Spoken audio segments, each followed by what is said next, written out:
everyone. Hello, everyone, and welcome This to is the a wit writers class. and it's very exciting because I'm here. This is Yeah, Jade. this is Jade, by the way. Oh my God, she's alive! Yeah, one person asked me when they came on, they're like, "Is she real?" And I'm like, "Yes, Jade is real." I am. I have flesh and bone and everything and all the like pains to deal with it. All of that. You would go with pains. You would go with pains. I was going to say in the weight loss to go with that, and you You're would go like with the pains. with the pains. Well, that's how you know you're really alive. When you're like, my knee. Yup. I woke up. Yup, there it is. I miss you. This is Winona though. And that's Jade, as I said before. Yeah, And we are the Anti-Thought exactly. Ladies. And we wrote a lot of books, but right now we're kind of really focusing on as this thing is falling. The famous house cleaners. No one can see anything. Yeah, the famous house cleaners, which we have gotten very decent reviews. You know, it's very interesting. Someone called it zany, and I was like, yeah, I wrote that. But the books are And I Thought Divorce Was Bad, and I Thought Being Grown Up Was Easy, If Only I Were Me, A Memoir in Verse, Foreign Coffee, Widow's Web, and Widow's Debt. You can find those books wherever you buy audiobooks, and the rest of them, God, there's like Wherever you find books. 21. Yeah. You can find that on Amazon, or you can always find out what your ladies are doing on www.andithoughladies.com. But you're not here to hear about us. You're here to hear about our wonderful guests. Wonderful guests, would you like to introduce yourself? Thrilled to be with Jade and Winona today. I am Grace Salmon. I am an award-winning author of fiction and nonfiction. I host two different radio shows, and I was very excited to be the recipient of the Indies United Publishing House's Award for Inspirational Women last year. So thank you for that. And from two incredibly inspirational women themselves, I'm just so happy to be with you again. Thanks for having me. Well, Thank thank you for you. coming on. I mean, I'm going to just jump into it because you have a new book out, which I'm super excited about. So let's talk about it. How did you come up with the storyline? Like just with all the All Where are things, of the the things. characters? What did all they the things, say? all the things. So all of the things. So this is book 8. The first 3 books were in education, really important, not novels. Then there was a novel called The Eves that came out 5 years ago. Then there were 3 books, which you folks wrote a chapter in, and that was on writing, publishing, and marketing your book. And then I learned so much about writing, publishing, and marketing your book, I was exhausted and decided I was done writing, publishing, or marketing a book. And then last spring, zip zap, I got this idea for a book about a woman who's a ghostwriter who hides behind other people's stories because she doesn't think she has one of her own. It's called The Reliable Narrator. It pubs on May 5. I think it's got an absolutely stunning cover. It takes place largely in the beautiful, lush North Valley of Albuquerque and partly in Croton-on-Hudson, New York. And it's a story about friendship and loss and claiming your voice. Okay, I find it interesting that you chose New York as a setting, someplace that gets cold when you live in wonderful Florida. So did you have to imagine it or did you go visit? Did you do research? That's a wonderful question because I am in gorgeous Florida where today it is freezing cold. It is 56 degrees. I am in boots, socks, and a jacket because this is really cold for us. But the house that I love so much is my brother's home in Croton-on-Hudson, New York. And it's just this beautiful home that if I could move anywhere, I would move into his house. So, what we do as authors, we make happen what we want to have happen. So I moved him to Florida, and the main character moves right into his house in Croton. And then I have family in Albuquerque, New Mexico. And while Albuquerque is dusty and dry and high desert, there's a section which is really kind of lush called the North Valley. And the other woman lives in the North Valley of Albuquerque. Okay, I Okay, love how you picked so a unique area. right, it was Albuquerque. each part was very unique. I love that, and yes, as writers, we write ourselves where we want to be. Yeah, we do. So which And I means really like writing place. I want my places to be characters as much as my characters. So I want you to be able to read that book and feel you're in Phoebe's kitchen. You can smell the tamales. You can see the Sandia Mountains in the background. I want you to know that in your gut when you're reading. So I do have a question. Did you relate to your character in the book? Did you feel like maybe you had no story at some point in your life?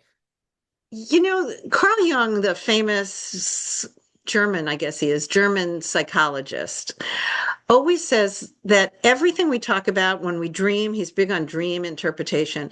He says every character in your dream is really a different aspect of yourself. And I think that's true with my characters, that every character I write has a little bit of who I am in it. The two main characters are women who've been friends since they were 12 years old, and they're now almost 60. And they know everything about each other. They've been really good friends. They had a little bit of a falling out. But the story changes for Darby, the main character, when her dying friend says, I've got one last wish. Please write our story. And theirs is a story. Darby was sexually abused as a child. Phoebe was assaulted repeatedly by her husband. And that's part of my story for sure.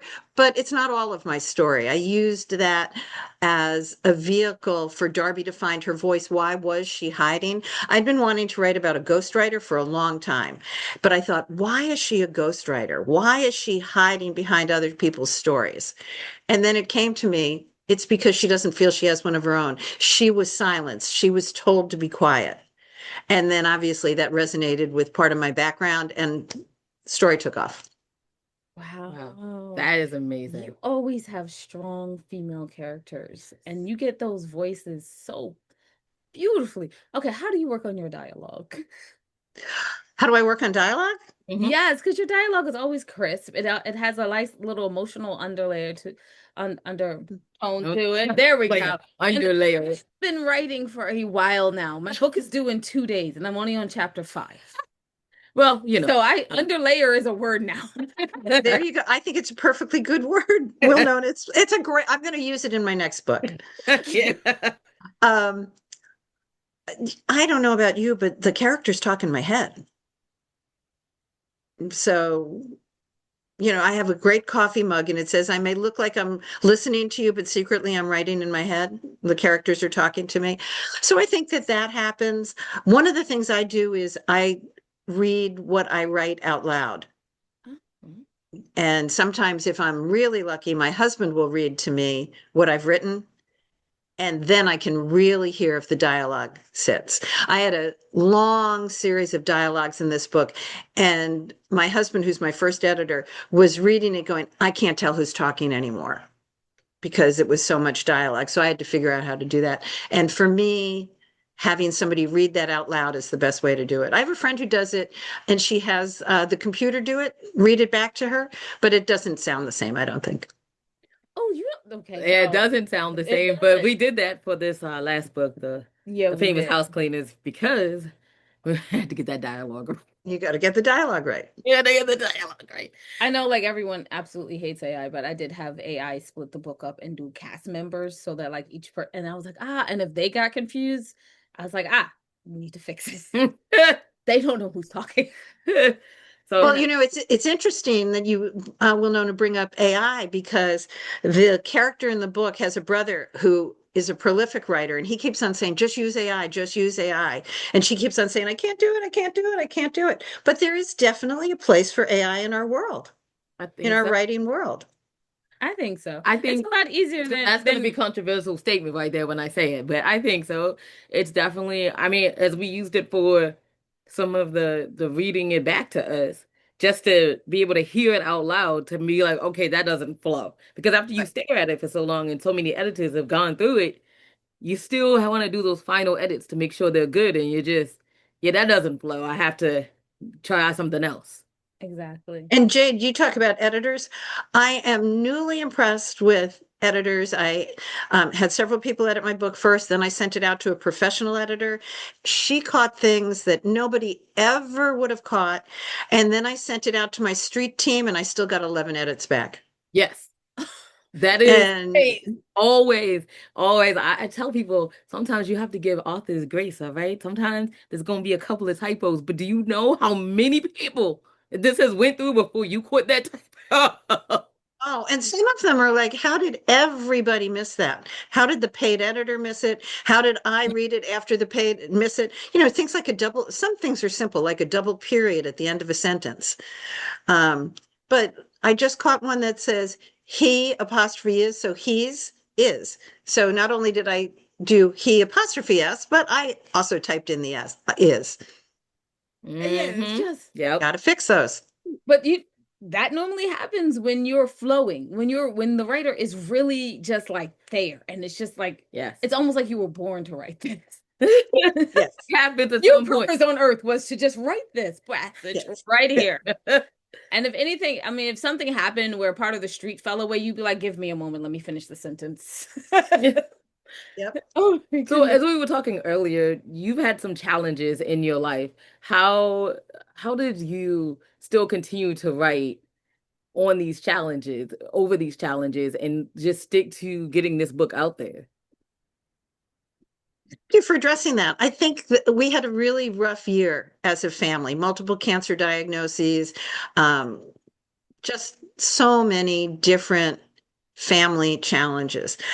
So for part of my life, I think writing is the escape, right? You can turn off everything else. But for example, it shows up in your writing. One of the characters in my book is dying of cancer.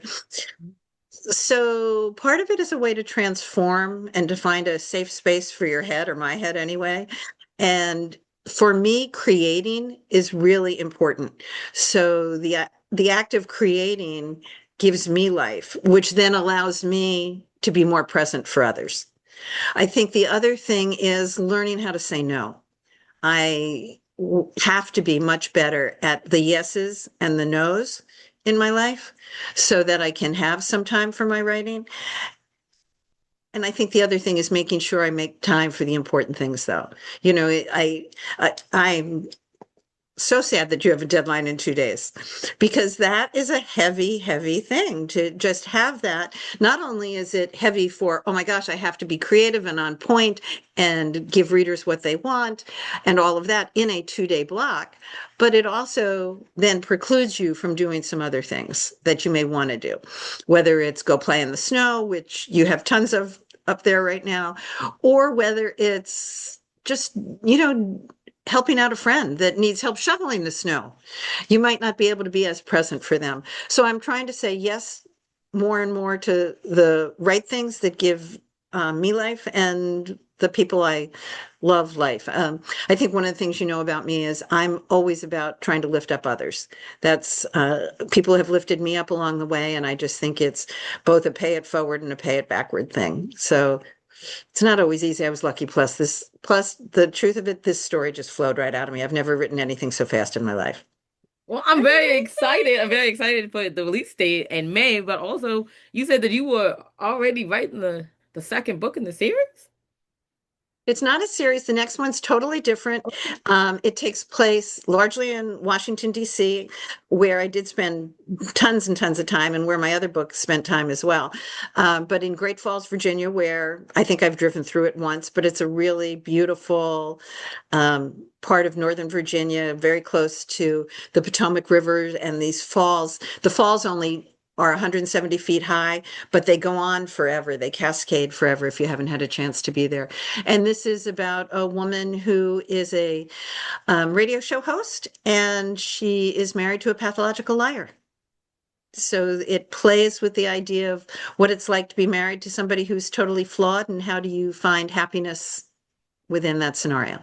So we're going from a reliable narrator to an unreliable narrator. No, she's reliable. She's Very, reliable. very, The person he's is very unreliable. unreliable. Somebody is And well, unreliable. Nona, I had not thought about that. Yes, we went from very reliable narrators to a very unreliable husband. Exactly. This is this is This is fabulous. hilarious. I love it. It just it falls in line with with your life almost because you've gone from education to like the nuts and bolts of publishing and writing, and now we're on the Radio host. reliable narrator and a radio host, and now we're doing something completely opposite, of course, with the half unreliable narrator, and still Right. talking about places that still keeping a touchstone to your real life.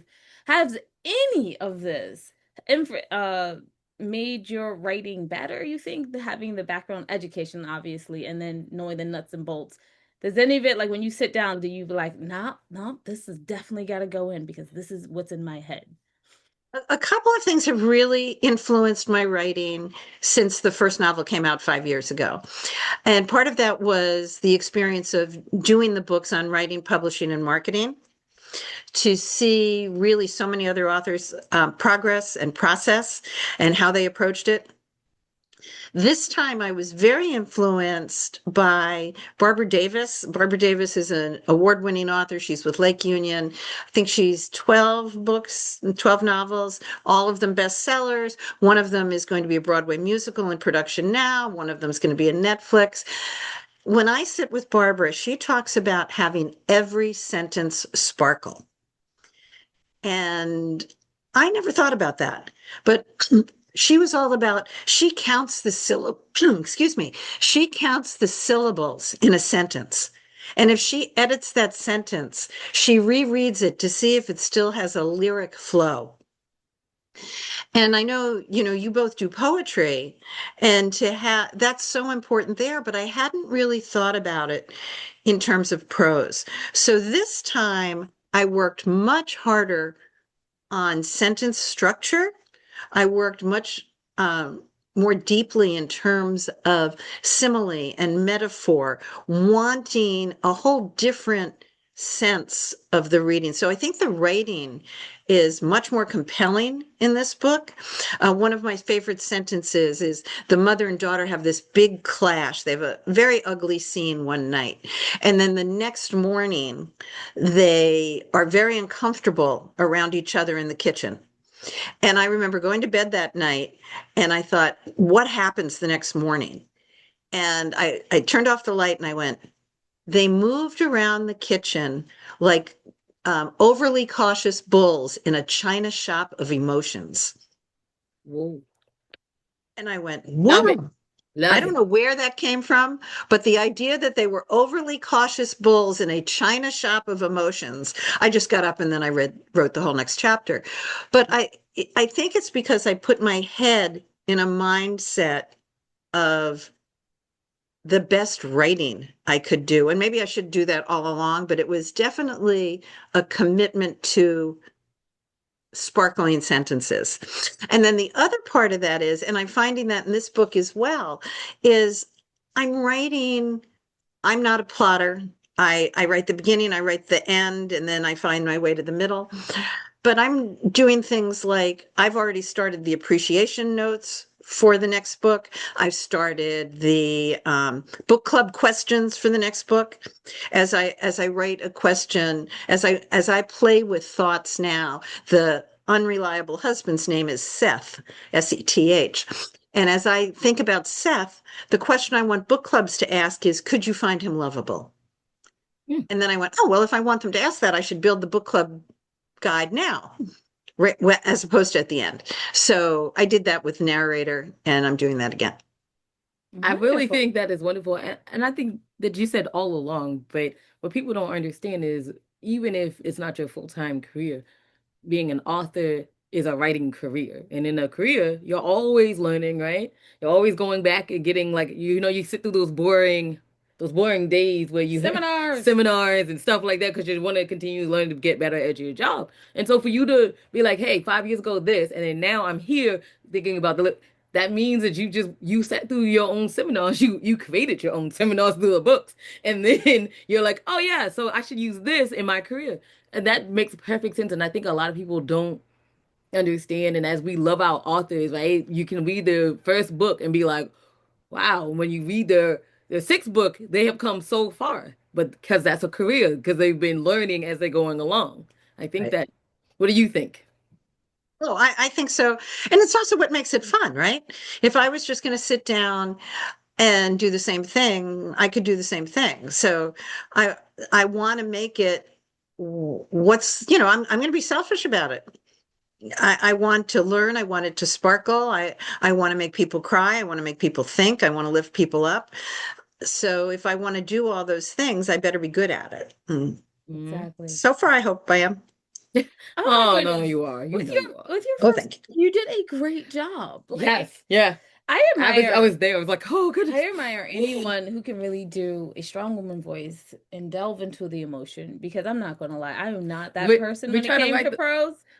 we I'm were, still learning we're that a little one. funny. And Funny. by the way, that sentence is Is yes. perfect. I'm looking forward So to reading it in the book. I'm trying to find Thank it. you. it tells you Yeah, about that and I sometimes I wish I knew where that came from. Like, boy, I want a lot more of those sentences. okay, write It, poetry. yeah. So Yes. honestly, honestly, I did an analysis of the book about like, hey, of the book that we're writing right now for myself. And I was like, analyze it and tell me what's wrong with my book. And it came back with one thing. You're writing art, write a story. Because there's like That's your lines are so lyrical. They all have a rhythm. You have a short one where there should be a short one. Like you feel like you're in a song. Your Can't help it. vocabulary is so varied and it's just rolling through. And it's like you're writing a book. They're going to get lost in the beauty of the language. So is now that that a bad thing? I don't know. So when the analysis came back, it was like for this genre, don't do that. still writing a mystery. So we're writing the second book of a mystery. So they're like, I don't know if you should. I Don't said, do but that. I turned to it on it and I said, listen, no, we're gonna cut some of it, right? Because give the market what it wants, but we're gonna keep some of it because that's what we want, and I feel like that's what our fans expect from us. It's a little bit of literary splashed into whatever we write. But I love when someone else goes and they find the actual literary excellent. They make each sentence sparkle. They think about the vocabulary. They're probably wearing out a thesauruses to the fact that it's falling apart. Like I love that. And I love reading it. And I'm like, yes, mwah! And then like when you read something, it inspires you to start writing on the side too. Do you think that your readers are going to come to expect? You both write beautifully. They're going to want those words. The way I gotta admit, I am moving a lot faster. I'm But not doing it. but I feel like they're gonna Only 2 chapters now. they are probably gonna want it. I think we still put it in there even though we don't it's not so sing-songy, it's not so poetic, but it yes. is still in there. There's still some stuff that's going on. But we're not talking about us. We're talking about About your your book. book. And actually, we're coming to the end of I wanted to ask a yes, question one more before we came to question. the end. Since you, madam, are the queen of the publishing marketing section, Mhm. do you have any advice for people who are coming into the writer's world and they want to sell their books? Goodness, hardest question ever. I think the thing that shocks me about writing the books on publishing, writing, publishing, and marketing are how quickly the industry is changing. So those books have been out maybe a year and a half. They're called Launchpad, the countdown to writing, marketing, publishing, three separate books. Um, the marketing one is the one that I think is still a really great base for anybody, but it is changing so quickly. You know, social media used to be you were on either Facebook or Instagram. You could pick your genre, you could pick your age group, you knew where to go. And now there's certainly TikTok, there's Threads, there's new ones every day. There's Bookstagrammers, there's there's also there's Substack, which is not social media, but I think that every author needs to know, first and foremost, why are they writing their book? And who are they writing their book for? So if you can't answer that question, nothing else needs to happen. And I used to have a publisher who asked me that question. I was like, because I really want to write it and it's going to be great and it's going to be a Netflix series. No, I write it to communicate, to connect with readers. The Eves is still getting royalties 5 years after, and I do nothing in terms of publicizing it.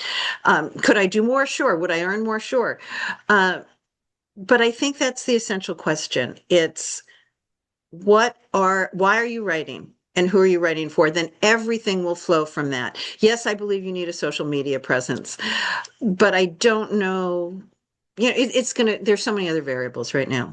Yeah, there's a lot going on in the marketing world and Yes. that space. And I believe like book talk is kind of like reigning supreme right Right now, now. I think Book Talk is, I think, but by the time this is probably comes out, it probably won't be. You know how that No. goes. That's how it goes nowadays.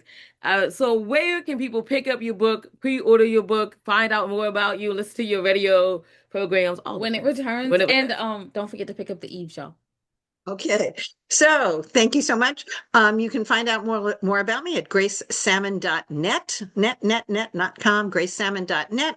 My name is at the bottom of the screen. It sounds like the fish, but it is not spelled like the fish. So gracesalmon.net, you can find out anything you want about me. And you can pick up the Reliable Narrator. It's available for pre-order right now, 99 cents for the ebook. But it's available on Amazon and all places books are sold. And it pubs on May 5. And I love doing book clubs. I love doing podcasts. Invite me to yours. Thank you so much for being here with us, Grace. It feels amazing to have you back on the show. I can't believe we've only known you for 5 years. Like, it feels like we've known you forever, right? I feel like we went to several times, like all the things. But y'all, you guys are just amazing. And you're my first podcast about the Reliable Narrator. So I couldn't be happier starting out with the two of you. Oh, wow. I'm very excited that you chose us first. Thank you. Thank you. Way to get some practice in. Y'all remember to pick up her book or pre-order, The Reliable Narrator. And I guess we're going to end the show, right? Remember that wisdom is all around you if you're open to finding it and accepting it. So peace and love from Winona and Jade. Yes, I'm going to say both of our names today. Oh, yeah. Thanks for listening.